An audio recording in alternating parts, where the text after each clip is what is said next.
Life has no limitations except the ones you make. Les Brown. We live in an open world, but most people move through it like prisoners, not behind bars, not in cages, but in their minds, in the stories they tell themselves, in the labels they wear like second skin. This episode is about that silent prison and how to break free. Because until you examine your beliefs, they will control your life, and you won't even know you're trapped. Segment 1. The Prison of Self-Talk. Let's start with your inner voice. You know the one. The voice that whispers things like, "I'm not creative. I'm too old to start over. I'm not smart enough for that." But here's the truth. Those aren't facts. They're habits. You didn't decide they were true. You absorbed them. Maybe from a parent, a teacher, a failure. Maybe from society. Maybe from that one time you tried and it didn't go well. But beliefs, repeated long enough, start sounding like reality. And over time, you stop questioning them. That's how prisons are built. Not with bricks, but with repetition. And the longer you stay inside, the more comfortable it feels, even though it's killing your growth. Question: what's one belief you carry that might be limiting you, but you've never tested it? Segment 2. Invisible walls. The most dangerous thing about mental prisons: you can't see the walls because they aren't physical, they're emotional. And most of them come from fear. Fear of rejection, fear of being judged, fear of failure, fear of success, fear of change. So instead of confronting the fear, we build a story around it. We say, it's not the right time. I don't have enough experience. That's not who I am. But what if that's not true? What if that's just your comfort zone? With a pretty excuse. We call it being realistic. But often, it's just fear disguised as logic. Fear is sneaky. It will make you shrink your life, then convince you it was your idea. You weren't born with these boundaries. You were taught them. But here's the twist. Anything you were taught, you can unlearn. Segment 3. The story.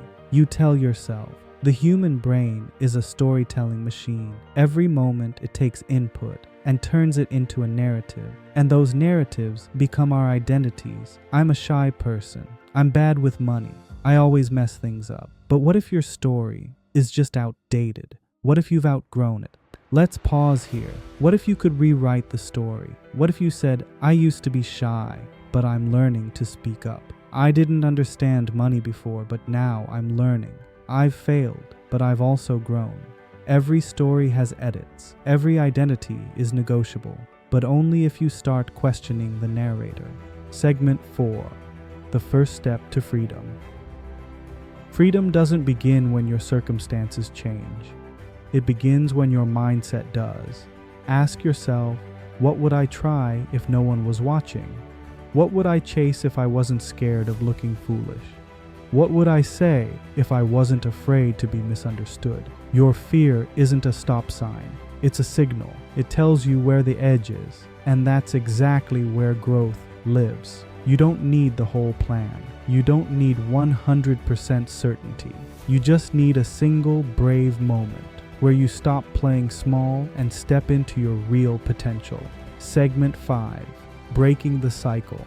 Mental prisons are passed down from families, from schools, from culture. You might be carrying limits that don't even belong to you. You might be living someone else's fear. Your dad didn't believe in dreams, so you don't either. Your teacher said you were average, so you stop trying. Your culture says, don't stand out, so you dim your light. But guess what? You can be the one to end that cycle.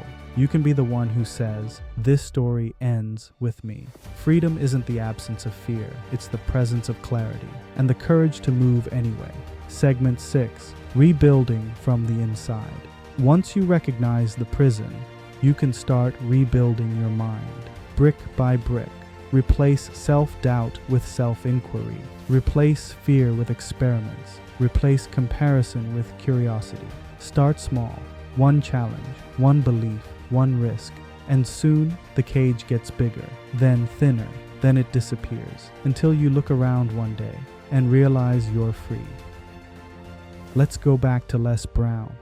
Life has no limitations except the ones you make. You were taught to play safe, to stay quiet, to lower your dreams. But those limits, They're not real. They're just repeated. So what if you unlearn them? What if you wrote a new story? You don't need anyone's permission, just your own. You're not stuck. You're just in a prison made of thoughts. And the key has always been in your hand. This is the missing why. Watch, think, reflect.